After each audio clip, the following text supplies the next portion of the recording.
Obviously, we'd rather not have been in that position, but at the end of the day, it's a close game against an NBA team, and you try to execute down the stretch. You try to get stops whenever you can. Yeah.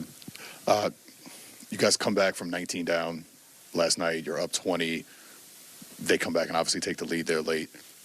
That's kind of the new NBA where 15, 20-point leads just don't feel as safe maybe as they did, even 10 years ago. How does a player's mentality change when or does it change when you're up 20 or down 20, maybe in the first half or early third quarter of a game? That's what you're trying to find. Whenever you get up, how can you stay up? How can you put your foot on their neck, maybe turn a 20-point lead to 30 to 40?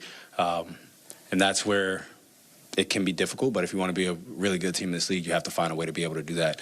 And then on the other end, obviously, rather not get down 20, but when you are down 20, especially, when it's not in the fourth quarter, if it's, in the first half or third quarter, how can you find a way to get 3 or 4 stops in a row, 2, 3 baskets in a row, cause them to call a timeout, and turn 20 into 12 and 12 into 8, and now it's a different ball game. So it's always going to be a game of runs, but if you want to be a good team, you have to be able to hold the lead, and if you dig yourself in a hole, you have to be able to dig yourself out of it.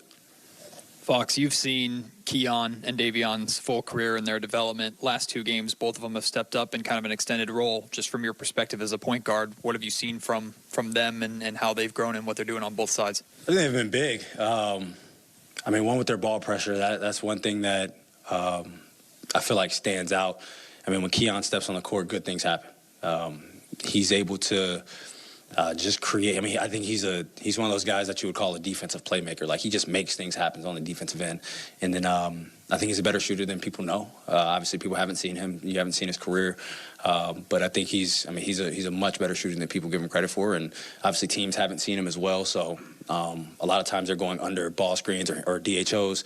And we have the confidence in him to shoot the ball. We've seen his shooting numbers in practice. We've seen what he does in practice. So I think when he has that confidence and you go out there and you're playing, real NBA minutes, it starts to grow, and he's going to continue to grow as a player the more people see him on the court.